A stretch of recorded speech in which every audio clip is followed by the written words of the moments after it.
Assalamualaikum warahmatullahi wabarakatuh.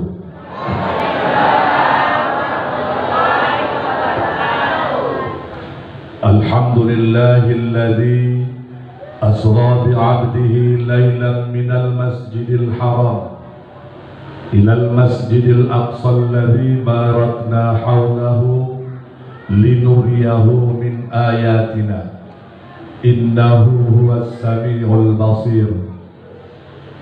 Subhanaka la ilma lana illa ma 'allamtana innaka antal alimul hakim.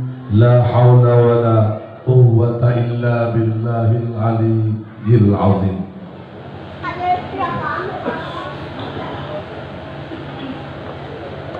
Setinggi puji, sedalam syukur kita persembahkan kepada Allah yang Maha Ghafur, agar kita semua tidak menjadi insan yang kufur, kelak nanti menangis badan di pintu kubur. Karenanya perbanyaklah rasa syukur. Mudah-mudahan kita semua akan mendapatkan nikmat rezeki yang makmur.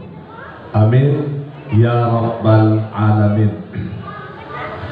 Berselawat tentunya kita persembahkan buat Nabi yang agung Muhammad Rasulullah, yang dilahirkan dari rahim Siti Aminah, buah hati permata kasih Abdullah, dilahirkan dibesarkan di kota Mekah. Pada dirinya terdapat uswatun hasanah, budi pekerti berbingkai akhlakul karimah. Mudah-mudahan yang selalu berselawat buat baginda Rasulullah akan mendapatkan syafaatul uzma dari dunia ila yaumil qiyamah. Yang sama-sama kita muliakan tentunya orang-orang tua saya, ayah dan bunda saya yang hari ini kembali dapat hadir bersama dengan kita dalam majlis peringatan Isra wal Mi'raj Nabi besar Muhammad sallallahu alaihi wasallam 1443 Hijriah. Terkhusus buat Bapak Kepala Desa beserta keluarga, Bapak-bapak, ibu-ibu, hadirin wal hadirat, kaum muslimin dan muslimat, generasi muda Islam, dan terkhusus buat anak-anak saya yang mulutnya saya tengok dari tadi tak pandai diam. Diamlah, kui dah dapat. Bapak Ibu hadirin yang dimuliakan Allah Subhanahu wa taala, suatu hari tatkala Rasulullah sallallahu alaihi wasallam baru saja kembali dari perjalanan yang luar biasa di pinggir Masjidil Haram pada pagi hari menjelang waktu syuruk, artinya setelah selesai sholat subuh. Rasulullah sallallahu alaihi wasallam duduk di dekat Ka'bah. Tatkala itu lalu petinggi kafir Quraisy, Fir'aunnya orang Quraisy, lewat Abu Jahal. Abu Jahal ini kan orang yang paling terkenal ngeyelnya, yang selalu mengusik, mengganggu dakwahnya Rasulullah. Lewat beliau dekat Rasulullah, apa kata beliau? Muhammad, kenapa kau temenung situ? Nah, itulah kalau pakai bahasa kita. Mat, kenapa kau temenung dekat situ? Kusuk masai bukan? Nah, itulah kalau kita gunakan bahasa orang penyalai. Kenapa kau duduk di situ, Mat? Aku tengok wajah kau ni kusuk masai. Ibu paham kusuk masai itu? Paham. Sempat tak paham bahwa pejalan payah. Rasulullah duduk dekat Ka'bah bukan termenung. Beliau memikirkan apa yang terjadi tadi malam. Beliau coba mengingat-ingat kembali apa yang dialaminya tatkala beliau berangkat Isra dari Masjidil Haram ke Masjidil Aqsa lalu naik ke Sidratul Muntaha. Kalau bahasa anak-anak sekarang mau mereview balik dia apa yang sudah dialami. Kalau dia lagi berpikir, Abu Jahal lewat. Kata Abu Jahal, beliau lagi menung. Wah, itu dia.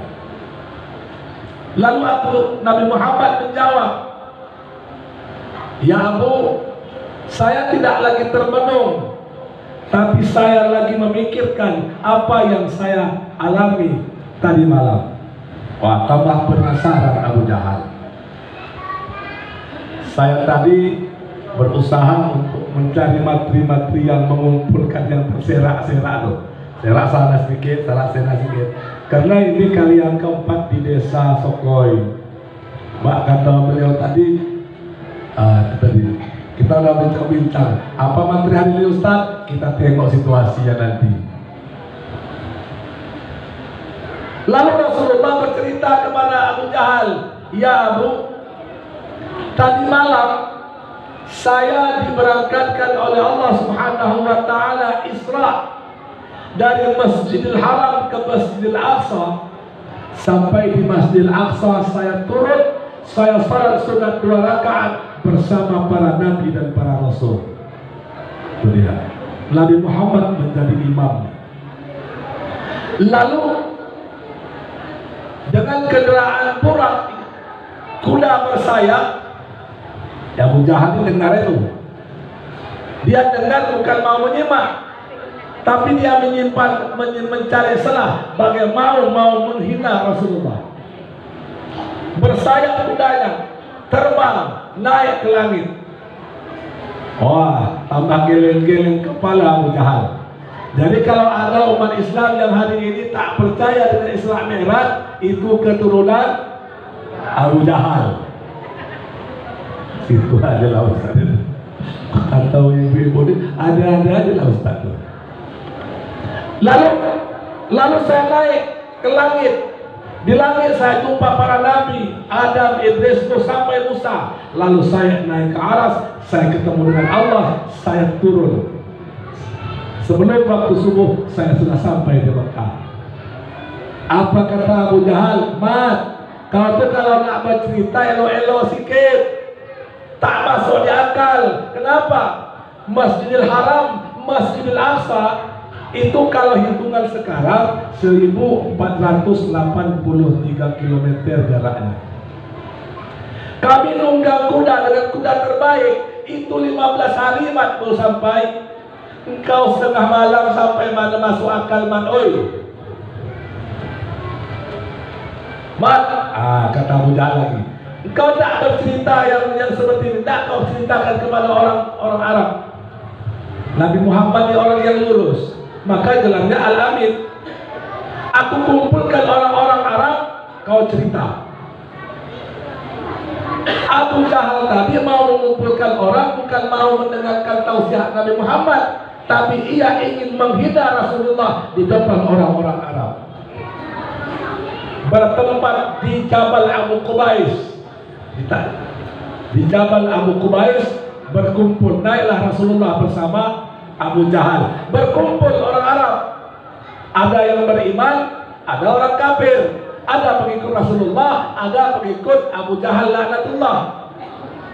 Kata Abu Jahal, wahai saudara-saudaraku, ada yang ingin aku sampaikan. Maukah kalian mendengar cerita Muhammad? Mau. Lalu Nabi Muhammad bercerita seperti apa yang diceritakan dia pada Abu Jahal tadi. Bercerita Nabi Muhammad satu persatu dicerita, satu persatu. Apa kata orang-orang Arab yang kafir tadi? Muhammad gila. Muhammad gila. Muhammad gila. Muhammad tak masuk akal. Setelah usai, lalu Abu Jahal tadi berkumpul dengan kroni-kroninya. Apa kata Abu Jahal? Habis sudah agamanya Muhammad itu. Kenapa habis? Karena Muhammad bercerita dongeng. Dia bercerita dongeng. Mana mungkin Mekah, Yerusalem sepertiga malam, naik burak kuda bersayap, naik ke langit lagi. Betul-betul pembongak itu Muhammad. Orang-orang yang tadi berkumpul, orang-orang kafir, bertambah kafirnya. Orang Islam yang beriman, mana yang beriman bertambah imannya, mana yang beriman tanggung-tanggung balik kafir dia. Apa kata Abu Jahal? Hanya satu orang yang harus kita selesaikan sekarang ini. Siapa dia? Abu Bakar. Karena Abu Bakar inilah sahabat yang paling dekat dengan Rasulullah. Mereka cari Abu Jahal. Ternyata Abu Jahal berada di kebun kurma. Mereka temui Abu Bakar tadi. Temui Abu Bakar. Abu Bakar, tahu tak tahu apa itu? Muhammad bercerita dengan kami. Katanya beliau naik kuda terbang, Masjidil Haram, Masjidil Aqsa, lalu naik Sidratul Muntaha. Menurut pendapat kau macam mana Bakar? Itulah kalau bahasa Melayu. Saya ini kan spesialisasi penceramah Melayu. Jadi kalau ceramah itu lebih banyak pakai bahasa Melayu daripada bahasa Indonesia. Apa kata Abu Bakar? Mereka berkeinginan Abu Bakar itu mulai meragukan Rasulullah. Tapi apa yang kata Rasulullah, kata Abu Bakar? Apapun yang disampaikan oleh Muhammad benar adanya. Satu riwayat, dengarkan oleh kalian wahai Abu Jahal, meskipun dinding rumah itu putih, tapi kalau Muhammad mengatakan dia hitam, aku percaya dia hitam, aku salahkan mataku. Begitulah Abu Bakar. Makanya Abu Bakar itu mendapat julukan As-Siddiq. Abu Bakar Siddiq. Bapak Ibu hadirin yang dimuliakan oleh Allah Subhanahu wa taala, belum berakhir lagi.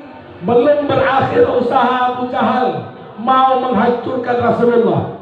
Abu Bakar pergi mencari Nabi Muhammad. Ternyata Nabi Muhammad masih berada di Jabal Abu Qubais. Ini masih seputaran kisah riwayat. Abu Bakar naik kepada Rasulullah di Jabal Abu Qubais. Ya Muhammad, ya Rasulullah, benarkah engkau tadi berjalan dari Masjid Haram, Masjid Aqsa lalu naik Sidratul Muntaha? Benar, engkau benar ya Rasulullah. Engkau benar. Cuma bisa tidak ya Rasulullah, engkau ceritakan seperti apa kondisi Masjid Aqsa. Itu kan membuktikan benar tidak Rasulullah sampai ke Sidratul Muntaha. Abu Bakar percaya, tapi dia ingin membuktikan kepada kafir-kafir ini benar tidak apa yang pernah mereka lihat. Karena mereka selalu ke Masjid Aqsa, bolak-balik itu. Coba kau ceritakan seperti apa gerbangnya Masjid Aqsa, seperti apa catnya Masjid Aqsa, dan seperti apa tiang-tiang Masjid Aqsa. Baik, kata Rasulullah. Seketika itu malaikat Jibril datang memberikan gambaran sepintas, seolah-olah kita berhadapan di hadapan layar monitor. Nampak Rasulullah sampaikan apa yang ia lihat. Apa kata kafir Quraisy? Muhammad benar. Lalu Rasulullah berkata lagi, wahai Abu Jahal, ada satu hal yang ingin aku sampaikan. Kalau kalian percaya dengan apa yang aku sampaikan, kalian akan beriman. Kalau tidak, kalian akan kafir selama-lamanya. Apa itu, kata Abu Jahal? Tadi dalam perjalanan pulang, aku menemukan rombongan kabilah mengendarai ontanya sekian, onta yang di depan berwarna putih, di lehernya ada kain warna merah. 2 hari lagi kalian tunggu di pintu di gerbang masuk kota Mekah, mereka akan sampai. 2 hari berikutnya ramai-ramai orang Arab jahiliyah menunggu kabilah yang datang. Ternyata benar, jumlah ontanya pas, jumlah orangnya pas, dan onta yang di depan warna putih, di lehernya ada kain merah. Kenapa? Karena waktu Rasulullah pulang, Rasulullah melihat itu. Nah, itu dia. Bapak Ibu hadirin yang dimuliakan oleh Allah Subhanahu wa Ta'ala, apa yang saya sampaikan ini barangkali ingin mengingatkan kita kembali seperti apa sirah nabawiyah yang hari ini sudah mulai luntur, kendur dalam ingatan kita masing-masing. Anak-anak kita nih. Tunggu dulu. Ustaz mau tanya, mana pula dompet Ustaz tadi? Siap-siap. Duit banyak, duit besar tak ada, duit kecil ada. Kalau nak duit besar Pak Wali.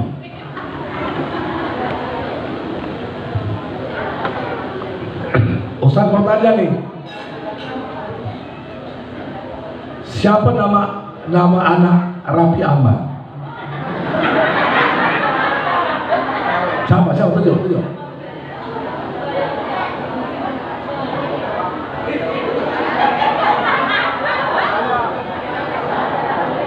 Anak-anak ini kemana pula tanya Ustaz? Kalian tahu Cristiano Ronaldo? Tahu tak? Tahu kan? Kenapa pertanyaan itu saya pancing? Karena anak-anak kita lebih cenderung nonton sinetron TV yang disuguhkan rapatarnya anak Raffi Ahmad. Anak-anak hari ini lebih cenderung mengidolakan apa yang mereka tonton. Itu dia.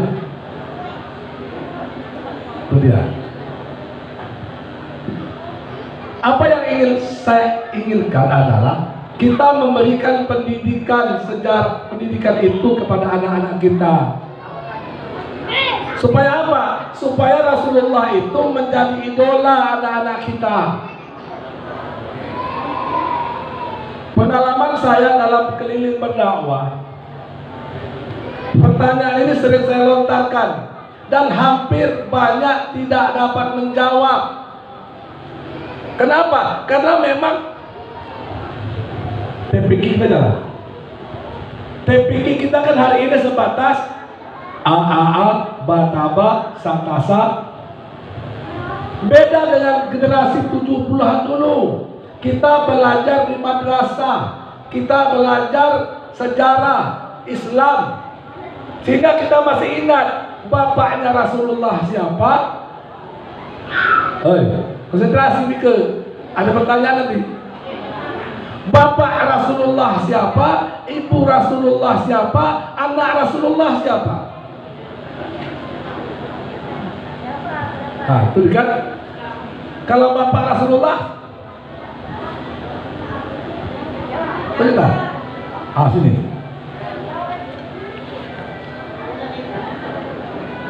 Abdullah nama bapaknya, Aminah ibundanya, Khadijah istri setia, Fatimah tercinta, semua bernasab mulia, dari Quraisy ternama.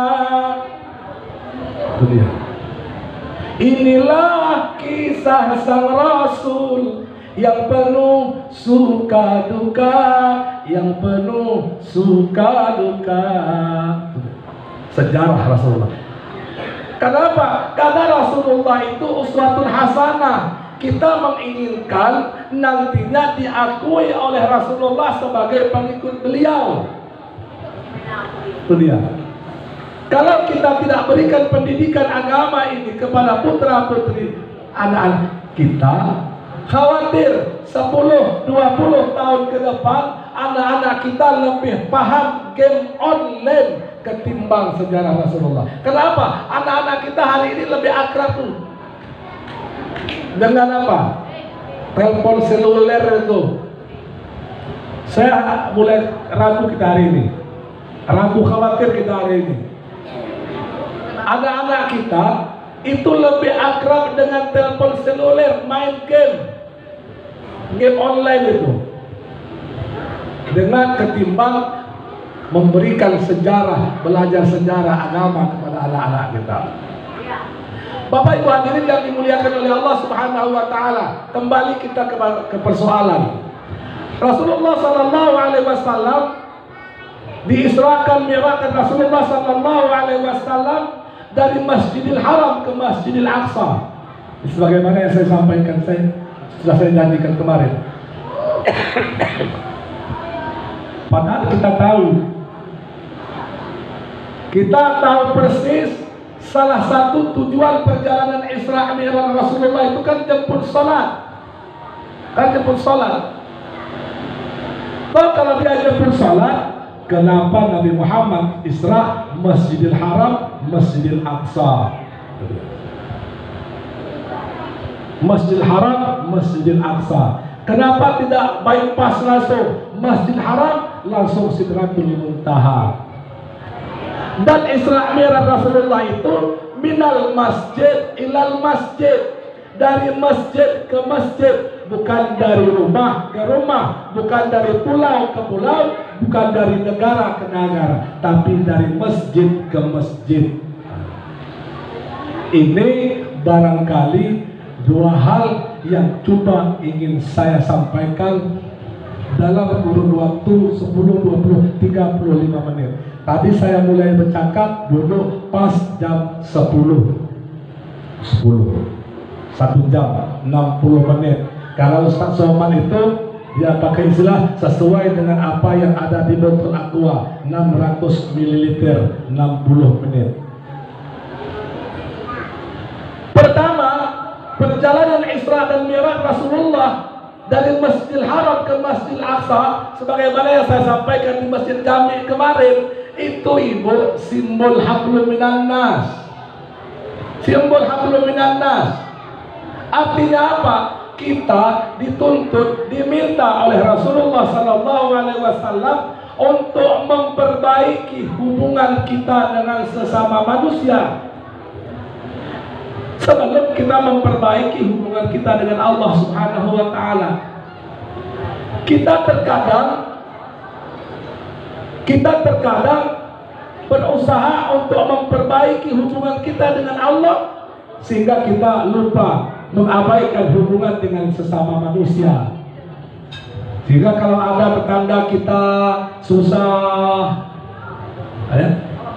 ada orang susah di sebelah rumah kita, ada orang yang tinggal di kampung kita yang tak makan, anak yatim, terabaikan. Kenapa? Karena kita lebih mementingkan hubungan kesalehan vertikal, kesalehan rohani.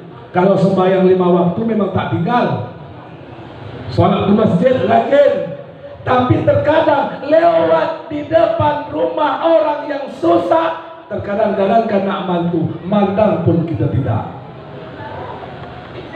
Ini persoalan besar dalam mau. Kenapa? Karena kepedulian tadi. Makanya Allah Subhanahu wa taala perintahkan Rasulullah itu Isra Mi'raj itu dari Masjidil Haram ke Masjidil Aqsa. Selain Allah ingin memperlihatkan tanda-tanda kebesaran Allah di sana, tapi pesannya Muhammad, sampaikan kepada pengikutmu, sebelum memperbaiki hubungan engkau dengan aku, perbaiki hubungan dengan sesama manusia. Mohon maaf, ibu bapak,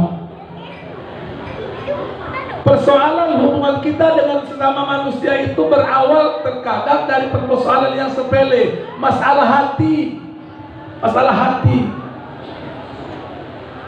Kadang-kadang masih duduk di masjid, bukan masjid sini, masjid kampung sebelah. Sini tak ada, alhamdulillah. Kalau ada satu-satu dikumpul-kumpul banyak juga ya tuh. Dia cuek kawan di sebelah. Coba kau tengok ibu yang baru masuk tuh, kenapa? Jilbab dia tuh mirip gorden rumah aku.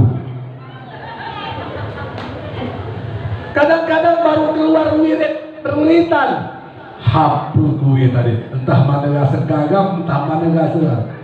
Baru saja selawatan, baru saja baca qul huwallah, sudah ngumpat makanan yang disuguhkan oleh tuan rumah. Sini tak ada, kampung saya ada.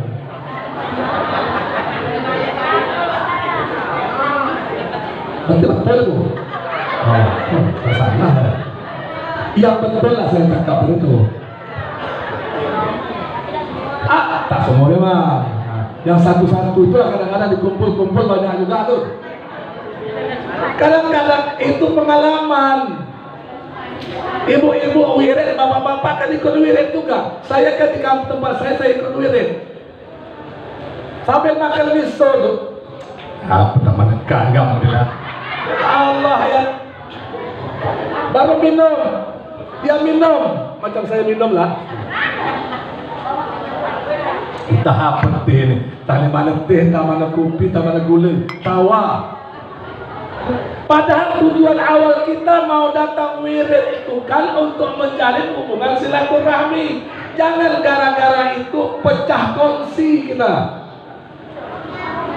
Apa kita marah? Betul kan baca? Makanya Allah pesankan kepada kita, Muhammad, Rasulullah, sampaikan kepada umatmu, elok-elokkan hubungan silaturahmi itu. Karena bersumber dari hati kita nih. Hati kita ini kadang-kadang bukan lagi bekarat, bepekong, kata orang Melayu. Bukan lagi bekarat, tapi dah bepekong. Nah, kau tak, itulah pokok betul orang Melayu lah.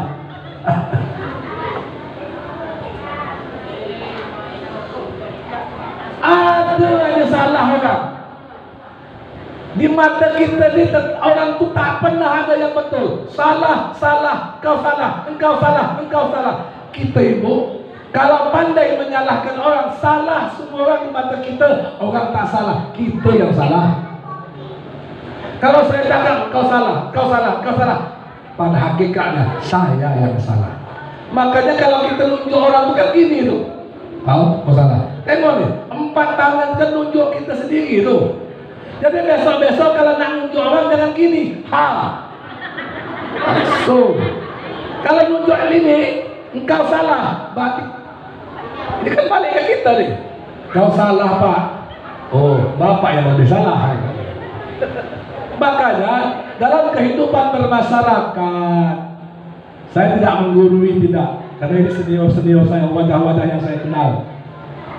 Harus ada toleransi dalam kehidupan bermasyarakat. Hari ini dia dengar cakap kita, hari besok kita dengar cakap dia pula. Jangan cakap kita saja yang tak didengar.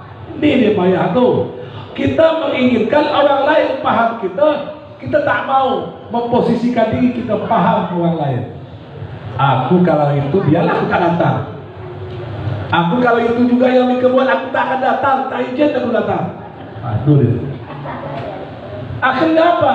Hilang rasa aman, hilang rasa damai dalam kehidupan bermasyarakat kita. Meskipun kita dalam satu RT, satu RW, satu dusun. Kenapa? Karena kita mengedepankan ego kita masing-masing. Masing-masing. Itu pesan pertama. Padahal kalau Allah berkehendak kun fayakun. Allah akan berangkatkan Rasulullah dari Masjidil Haram langsung ke Sidratul Muntaha. Apa sulitnya di Muhammad? Macam saya sampaikan semalam, ibu nak ke Batam, nak ke Tanjung Batu, naik Kurnia, naik seped Kurnia, tapi ibu nyeberang dulu ke Teluk Dalam. Kan buang waktu, ongkos terbuang, waktu terbuang. Kalau nak ke Tanjung Batu ngapain? Kepada terdalam, nunggu dari payat 3 selesai perkara. Ngapain transit? Ini Rasulullah mau menjemput salat, transit dulu ke Masjid Al-Aqsa. Logikanya kan buang-buang waktu. Tapi Allah ingin memberikan pesan kepada kita. Hei umat Muhammad, sebelum kalian menghadap aku, karena salat itu bahasa hadis as-salatu mi'rajul mu'minin. Salat itu mi'rajnya orang-orang mukmin. Jadi sebelum kalian mi'raj menghadap aku, elok-elok dululah dengan orang di sekitar kamu. Tinggal kita ketuk dada, tanya selera, macam apa saya dengan tetangga saya, macam apa saya dengan keluarga saya. Semua itu tak bisa kita hindari. Kenapa? Semuanya itu bermuara dari hati kita. Makanya kata, ya, di Masjid Jami saya sampaikan kemarin, kata Agil itu, jagalah hati, jangan kau kotori, jagalah hati, lentera hidup ini. Dipelesetkan kawan waktu Nabi Agim kawin lagi. Jagalah istri, jangan kau sakiti, jagalah istri karena kau kawin takut lagi. Kenapa? Karena memang hati kita ini sangat banyak penyakitnya. Banyak penyakit hati itu. Di antaranya apa? Hasad. Hasad. Hasud. Oh, penyakitnya nama hasad, orangnya hasidin. Mohon maaf kalau ada yang namanya hasidin. Penyakitnya nama hasad, orang yang berpenyakit hasad itu namanya hasidin. Jadi kalau ada nama anak hasidin, tukar cepat-cepat. Orang kita sekarang, kalau sekarang tak ada lagi namanya pakai din-din itu. Orang sekarang kalau ngasih nama anak, digabungkan dia nama bapak dengan nama mamanya. Bapaknya nama Leman, anak istrinya namanya Toyimah. Disingkat nama anaknya Letoy. Kan hobi orang sekarang kan buat nama anak gabungan nama mama sama bapak. Ada lagi nama anak panjangnya Allah Rabbi sampai 3-4 suku kata. Saya bilang ini kalau Pak Kadi, Pak Kuas sak nafas tak dapat tidak kabul. Kalau walinya nanti sesak nafas, pingsan disitulah walinya mengijabkan. Kenapa? Namanya terlalu panjang, sampai 4 suku kata. Itu generasi sekarang tuh. Kalau kita dulu namanya Leo Ahmad, Fuad, Bakar, Usman, Ali. Kenapa nama-nama itu diharapkan menjadi anak yang seperti apa nama anak itu? Kenapa? Karena nama adalah doa. Hasad itu penyakit. Apa itu hasad? SMS penyakitnya. Susah nengok orang, melihat orang senang, senang melihat orang senang, susah. Senang melihat orang susah, susah melihat orang senang. Itu hasad tuh. Kalau ada nampak kawan mau balik dari Tanjung Batu, beli Honda baru, mulai dia meriang. Demam panas, meriang. Kenapa bang? Sianu, beli kebun, beli Honda baru. Kata bini dia, itulah abang. Kebun dia lebih kecil dari kebun kita. Dapat beli Honda baru. Kita kebun lagi lebar. Kenapa tak bisa beli Honda baru?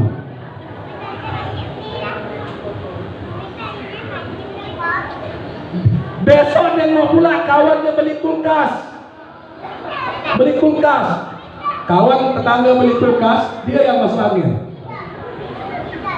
Dapat kabar kawan beli rumah baru, dia masuk rumah sakit. Untung-untung tak meninggal. Kenapa? Karena hasad. Hati-hati, hasad itu pasangannya dengki. Hasad itu pasangannya dengki. Apa itu dengki? Tatkala kita berkeinginan kebahagiaan yang didapatkan orang lain pindah menjadi orang kita, itu dengki. Kalau hasad semata tak senang saja. Saya tak senang Pak Wali dapat nikmat, hasad saya. Tapi tatkala nikmat yang Bapak tuan-tuan dapat pindah ke saya, itu dah dengki. Itu induk angkang ya itu. Itu baru satu. Yang kedua apa? Sombong. Sombong. Tahun lalu waktu Isra Mi'raj di Masjid Jami saya sampaikan. Memori saya masih cukup bagus. Saya ingat apa yang saya sampaikan setahun yang lalu. Sombong. Ada orang sombong kenapa? Karena kaya, banyak duit, banyak harta. Kalau hari ini ada orang kaya sombong, ada tak kekayaannya itu sama dengan Qarun? Qarun itu kekayaan saking banyak hartanya, kunci gudangnya keledai yang bawa. Betul. Saking banyak gudangnya, kuncinya Qarun, keledai yang bawa. Cuma saya heran, kita gali sumur di belakang rumah, dapat tembikar, kita sebut harta Karun, bila pula lah Karun itu datang ke bagian Namri. Hasad karena kekayaan itu pengikut Karun. Hasad, sombong karena kekayaan itu pengikut Karun. Karena tidak ada orang sekaya Karun hari ini. Tidak ada. Ada orang sombong karena kejabatan. Banyak orang hari ini baru dapat jabatan sikit, mulai dia. Yang semalam bisa duduk minum kopi sama, hari ini mulai tak nak nego lagi. Kita berdoa punya Pak Wali. Insya Allah mudah-mudahan akan terus seperti ini. Amin. Ada orang sombong karena jabatan. Hati-hati, orang yang sombong karena jabatan itu persis sama dengan Fir'aun. Apa kurangnya Fir'aun? Raja di raja. Saking sombongnya Fir'aun, dia mengatakan ada Rabbukumul A'la. Akulah Tuhan yang paling tinggi. Setan, ibu tahu setan? Setan itu sesetan-setannya setan, seiblis-iblisnya iblis. Setan itu tak pernah ngaku Tuhan. Tapi Fir'aun ngaku Tuhan. Terkejut setan. Setan sombong. Kenapa? Karena merasa dirinya yang paling berkuasa, sampai pada titik mengaku Tuhan. Jadi kalau hari ini ada orang dapat jabatan, sombong, itu kita bilang itu pengikut Fir'aun ya itu. Dua. Yang ketiga, kalau ada orang hari ini sombong karena keturunan, kita tidak sama, kita beda. Saya ningrat ini, darah saya biru. Coba lu kasih merah juga, aku tengok. Jadi kalau ada orang sombong karena keturunan, itu pengikut iblis laknatullah alaih. Kenapa? Tatkala Allah Subhanahu wa taala perintahkan iblis untuk sujud kepada Nabi Adam, ternyata iblis tak mau sujud. Kenapa? Karena dia merasa dirinya tercipta dari api, Adam tercipta dari tanah. Jadi yang mula-mula sombong itu adalah iblis. Jadi kalau hari ini kita punya penyakit sombong, itu ketularan penyakit iblis. Nah, yang keempat ini yang bahaya. Yang keempat ini yang paling bahaya. Apa itu? Sombong karena merasa dirinya makin hari makin taat. Ada orang seperti itu. Rajin ke masjid, mulai dia cakap, Mika bilalah nak ke masjid. Itulah contoh aku ni. Mika ni bilalah nak ikut wirid. Cuma lah tengok aku ni tak pernah berhenti wirid. Hati-hati. Dia nak pergi berangkat umrah, undang sekampung bagi 6 ni, diundang. Saya contoh di sini kan, saya ceramah di sini. Kata protokol, mari sama-sama kita dengarkan sambutan ahli bait. Mulai diambil mikrofon. Bapak-bapak, ibu-ibu hadirin yang berbahagia, saya beserta istri insya Allah besok akan berangkat haji umrah. Kami mohon doa, mudah-mudahan berangkat kami selamat sentosa. Saya rasa sekampung kita ini kamilah yang berdua berangkat umrah pertama. Selesai perkara. Situ tamatlah tuh. Apa nak guna cakap yang itu lagi, Pak Oi? Saya pikir mungkin kami baru suami istri yang pertama kali berangkat umrah. Mudahan bapak-bapak, ibu-ibu dapat menyusul kami. Itu sombong ya. Tanpa kita sadari, kita selalu itu. Kita cerita nih, alhamdulillah anak aku yang di pesantren sana sudah 15 juz.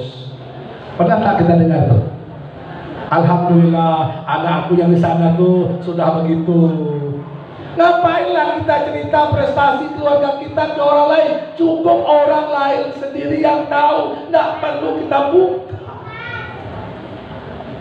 Kalau saya boleh bercerita pengalaman lah sedikit. Di era tahun 70-an, 80-an, 90-an, rasanya kalau masyarakat Kuala Kampar, Kabupaten Kampar, sebut nama Said Khairuddin di bidang tilawah orangnya kenal. Sampai ke Kabupaten Kampar, sampai ke Kepulauan Riau. Tahun 98 saya berangkat ikut MTQ nasional di Lombok. Ibu, mak, bapak saya tak cerita satu pun ke orang lain. Mereka tahu lewat orang lain. Mereka nanya, "Hai Budi berangkat ke Lombok ya Ji ya? Ikut MTQ ya?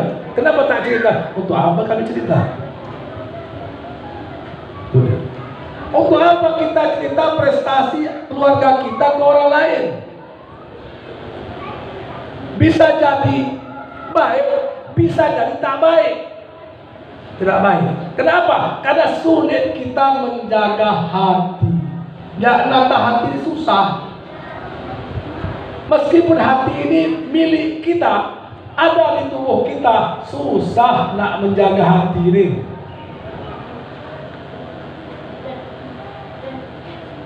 Makanya Allah Subhanahu wa Ta'ala perintahkan kita, ingatkan kita untuk selalu membersihkan hati. Bismillahirrahmanirrahim. Qad aflaha man tazakka wa dzakara isma rabbih fasalla. Kata Allah, surah Al-A'la. Qad aflaha man tazakka. Beruntunglah orang yang selalu membersihkan. Bersih jasmani, bersih rohani. Saya tak perlu lagi kita jasmani dan rohani, karena semalam di Pari 3 sudah saya sampaikan panjang lebar. Allah tidak perintahkan kita pasalla dulu, zakara dulu, tapi yang Allah perintahkan kita tazakka, membersihkan. Apa yang harus kita dibersihkan? Jasmani dan rohani. Kalau kita tidak salat, kita pastikan jasad kita, tubuh kita bersih, baik itu dari hadas kecil maupun dari hadas besar. Ini Pak Wali yang penting ngaji itu. Itu penting dipelajari. Baik itu menyangkut rukun istinjanya, baik itu menyangkut hadasnya, baik itu menyangkut mandi janabahnya. Saya yakin dan percaya, dan ini juga pengalaman. Saya di Rohel itu punya pengajian, misi pengajian bab fardu kifayah dan bab fikih. Ada di antara kita yang kawin sudah berumah tangga 20, 30 tahun, tapi mandi janabahnya masih salah. Masih salah. Tidak sesuai dengan tuntunan Rasulullah Sallallahu Alaihi Wasallam. Menurut kita mandi janabah itu, kenapa pula sampai ke mandi janabah? Oh ya tadi, membersihkan jasad. Menurut kita mandi janabah itu mandi, meratakan air di seluruh tubuh, selesai perkara. Tapi ternyata mandi janabah sebagaimana yang diajarkan oleh baginda Rasulullah lewat 2 orang istrinya. Jadi kalau kita cerita mandi janabah itu riwayatnya cuma 2. Yang pertama riwayat dari Maimunah istri Rasulullah, yang kedua riwayat Aisyah juga istri Rasulullah. Nah, itu dia. Itu bab mandi janabah. Setelah saya pelajari, ternyata berbeda, jauh beda dari apa yang kita amalkan selama ini. Makanya bagus kalau ada program pendidikan kerohanian itu, belajar mulai mandi janabah misalnya, fardu kifayah misalnya. Jadi anak-anak kita, anak-anak gadis kita yang muda-muda ini jangan lagi takut dengan mayat. Mayat itu tidak akan pernah bangun lagi. Ada orang yang hari ini pandai dia fardu kifayah tapi tak mau terjun. Kenapa? Aku tak berani Ustaz. Ngigau waktu nanti malam. Sampai bila mau terjun ke lapangan kalau tak pernah uji coba. Jadi mulai besok, mulai hari ini, mulai besok, bukan kita berdoa orang mati, tidak. Bukan berdoa ada yang meninggal. Kalau ada orang meninggal, kalau yang laki-laki maupun yang perempuan, ada orang memandikan jenazah, nimbrung di sana. Tengok. Kalau yang perempuan datangi, tengok. Kenapa? Karena melalui pandangan kita bisa belajar. Oh, seperti ini. Kalau kita belajar dulu, baca dulu, tak pernah terjun, hafal di sini. Begitu ngadap jenazah kaku. Kenapa? Takut. Banyak yang seperti itu, ilmu punya, tapi tak pernah terjun ke lapangan, takut dia ngadap jenazah.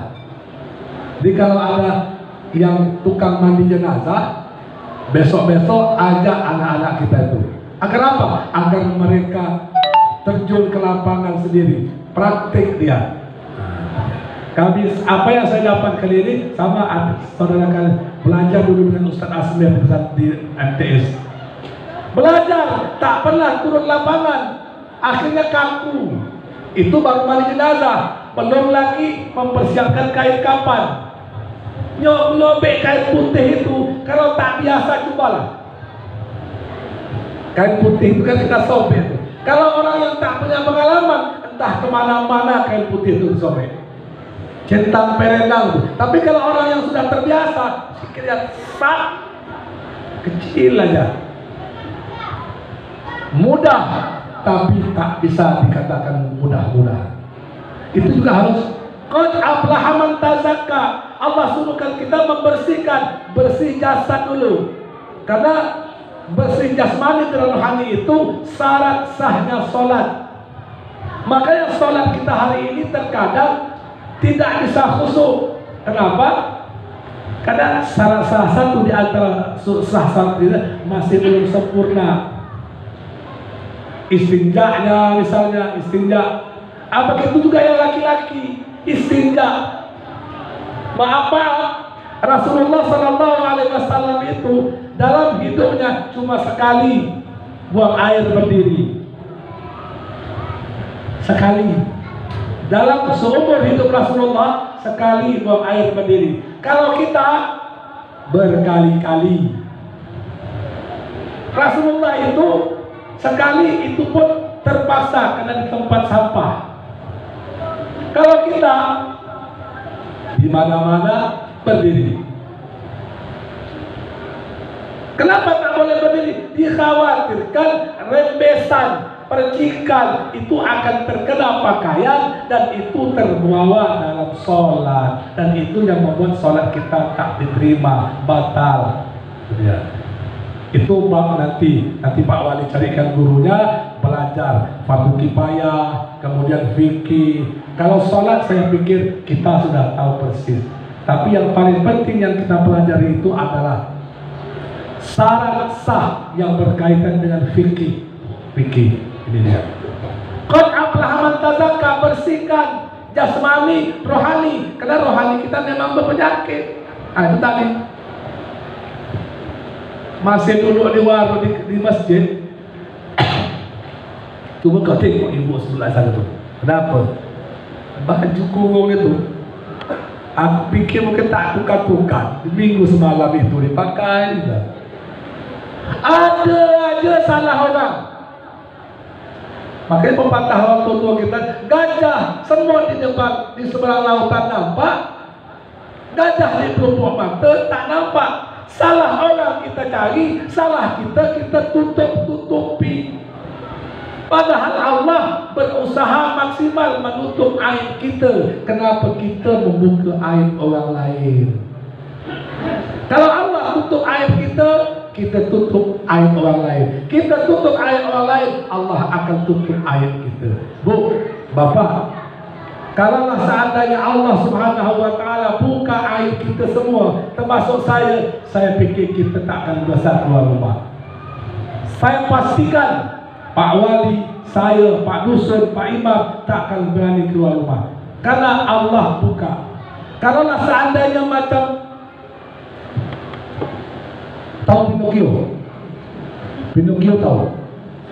Ini generasi 2000 tak tahu. Pinocchio itu kan makin bohong panjang. Kalau seandainya umat Islam itu makin banyak buat dosa, timbul satu. Tak sembahyang timbel, buat dosa timbel. Agak-agaknya kita dah berapa banyak timbelan dekat betul. Allah Rabbi, Allah Rahman, Allah Rahim, Allah simpan itu semua, Allah tutupi itu semua. Tapi kenapa kita dengan mudah membuka aib orang lain? Duduk di sana kita cerita tetangga, kita duduk di sana kita cerita keluarga kita, duduk ke penyalai kita buat orang sokoi, kita pergi ke sana kita cerita aib orang. Apa faedahnya? Membuat ada pula batu api, si pemecah belah. Aku semalam pergi dengan simpulan ke dalam, dia mau diceritakan kau, mulai kelahi. Lewat api adu domba tadi. Ini pesan 1 jam pas. Ya. Itu pesan pertama. Maka Isra Mi'raj Rasulullah Masjidil Haram, Masjidil Aqsa. Yang kedua, Masjidil Ilal Masjid. Allah ingin memberikan pesan kepada kita lewat Nabi Muhammad. Hei umat Muhammad, makmurkan masjid, makmurkan musalla. Alhamdulillah, tahun yang lalu saya datang di musalla ini, pembangunannya belum seperti ini. Alhamdulillah sudah ada kemajuan lewat tangan-tangan orang-orang yang dermawan. Saya pernah sampaikan juga di sini, kalau pembangunan musalla ini kita serahkan kepada orang kaya, hanya mereka lah yang nantinya akan masuk pintu surga lewat pintu sedekah. Kalau kita serahkan, di tempat saya itu ada orang kaya namanya Haji Amran. Dia bangun masjid di depan rumah saya, tak jauh rumah saya, masjidnya 4,5 miliar pribadi. Pembebasan lahan 700 juta, kurang 5 miliar lebih pembangunan masjid. Dia yang bangun masjid, dia yang masuk surga lewat pintu sedekah. Kita tentu ingin masuk surga lewat pintu sedekah. Caranya, kalau sudah dibuat panitia, lewat sumbangan kelapa. Berapa biji? 10. Itu dilanjutkan. Tadi saya buat sama siapa yang jemput saya dari Pak RT. Nah, saya ingin mengulang apa yang saya sampaikan kemarin. 1.000 sehari, 1.000 rupiah satu hari. Rasa saya kalau 1.000 rupiah tak betul lah kalau kita tak bisa.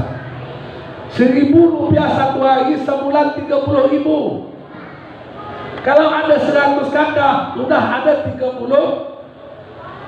Sebulan 30.000. 100 kakak berarti udah berapa tuh? Pak, 300.000. Sebulan setahun kita dah ada 30 juta. Setahun lewat infak 1.000 rupiah 30 juta, 36 juta mana? 1.000 rupiah. Kalau ibu nak uji, berikan duit 1.000 rupiah ini ke anak-anak. Apa dia bilang? Mak, apa yang dapat dibeli dengan duit 1.000 ni? Sehingga duit 1.000, duit 500 itu kadang-kadang berserak dalam lantai. Serak sana jadi mainan dia. Kenapa? Karena tak laku lagi. Daripada dia terbuang, siapkan tempat. Siapkan tempat celengan di rumah. Namanya Taska, tabungan amal soleh kampung akhirat. Sebulan satu rumah dapat 30.000, 10 rumah 300.000, 100 rumah 3 juta, setahun 30 juta lebih.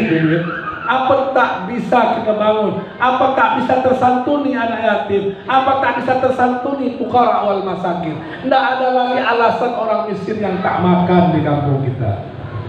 Tidak ada lagi orang miskin yang tak bisa, anaknya tak sekolah di kampung kita. Tidak ada alasan lagi. Simpulan itu kenapa? Nak berobat, tak ada duit, tak ada alasan lagi. Tak ada alasan lagi.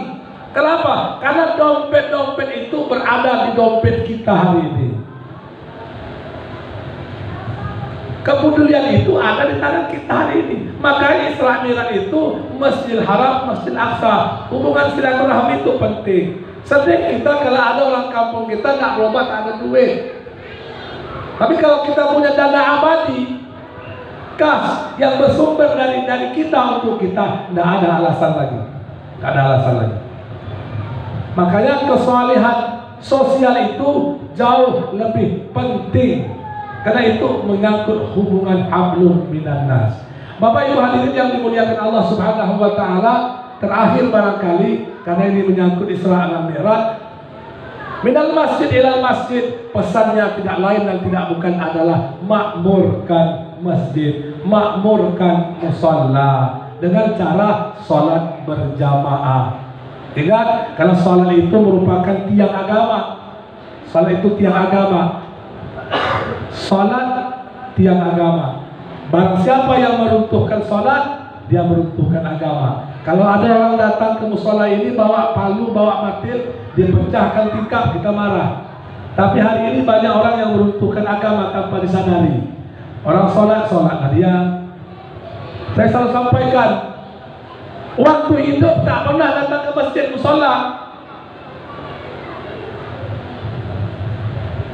Kalau hari Jumat dia nunggu depan rumah. Malah saya sampaikan tuh, nunggu pengurus lewat. Pak pengurus, ini ada impak Kamis keluarga untuk simpulan. Apalah salah pergi ke masjid bawa impak itu, kenapa numpang sholat? Waktu hidup tak pernah datang ke masjid sembahyang. Waktu dah mati baru datang ke Pak Imam. Pak Imam, kalau bisa bapak saya, laki saya sembahyang jenazah di masjid lah ya. Ini malaikat digambar pada sepak di sepak. Kenapa? Karena waktu hidup tak pernah muncul di masjid. Waktu hidup tak pernah muncul di pengajian, tak pernah muncul di perwiridan. Kalau dah mau mati, dah mati baru. Pilihan cuma dulu, mau sembahyang di belakang imam atau mau sembahyang di depan imam. Pilihan itu ada di hati, di tangan kita masing-masing. Kalau mau sembahyang di belakang, di depan imam, mati dululah. Insyaallah saya yang akan sembahyangkan. Makanya Rasulullah itu, pada zaman Rasulullah, beliau tidak akan pernah mensalatkan jenazah orang yang tidak sholat. Itu Rasulullah. Jadi kalau ada orang Islam yang tak sholat, Rasulullah tidak akan mensalatkan. Yang mensalatnya tetap sahabatnya. Begitu kerasnya Rasulullah berkaitan dengan ibadah sholat. Karena sholat itu sarana penghubung, sama persis dengan PLN listrik. Ini bunyi bukan karena mikrofonnya mahal, kipas angin itu mutar bukan karena dia mahal, lampu itu hidup bukan karena dia ada mahal, karena ada tenaga listrik di situ. Bolak-balik kita naik haji, naik umrah, banyak pun kita beramal yang lain, puasa, tapi kalau tidak sholat, nehi, percuma. Kenapa? Awwalu ma yuhasabu bil 'abdi yaumal qiyamah as-shalah. Yang pertama akan dihisab dari diri seorang hamba itu salat. Baik sholatnya, baiklah amal ibadah. Buruk sholat, maka buruklah amal ibadah. Mudah-mudahan peringatan Isra Mi'raj kali ini mampu membangkitkan semangat kita lagi untuk mendekatkan diri kita kepada Allah Subhanahu wa Ta'ala. Demikian barangkali Bapak Ibu hadirin yang dimuliakan Allah Subhanahu wa Ta'ala, sekelumit kisah yang dapat saya sembahkan pada kesempatan ini. Sebelum saya tutup, ini adalah pertemuan yang keempat dan yang terakhir untuk di Desa Sokoy, mulai dari Masjid Jami, Parit 2, Parit 3 dan sampai ke sini. Barangkali ada perkataan saya yang keras, karena memang begitulah tipikal saya dalam berdakwah. Begitulah tipikal saya, ciri-ciri saya dalam berdakwah, berceramah. Saya tak bisa bicara simpan-simpan, tak bisa bicara pakai sindir-sindir. Saya, apa yang ada di hati saya, itulah yang saya sampaikan. Mau Bapak Ibu tersinggung, alhamdulillah, karena akan menjadi ingatan. Dulu Ustaz itu memang kejam lah pula. Masa aku disuruh diri sembahyang di belakang, di depan imam? Gitu. Itu akan jadi ingatan kita. Permohonan maaf jika ada tersilap, barangkali ada yang tersinggung, atas nama pribadi saya mohon dimaafkan. Yang baik tentunya datang dari Allah, yang buruk karena kedhaifan dan kefakiran ilmu saya. Terlebih dan terkurang, billahi taufiq wal hidayah, wal huda wal inayah.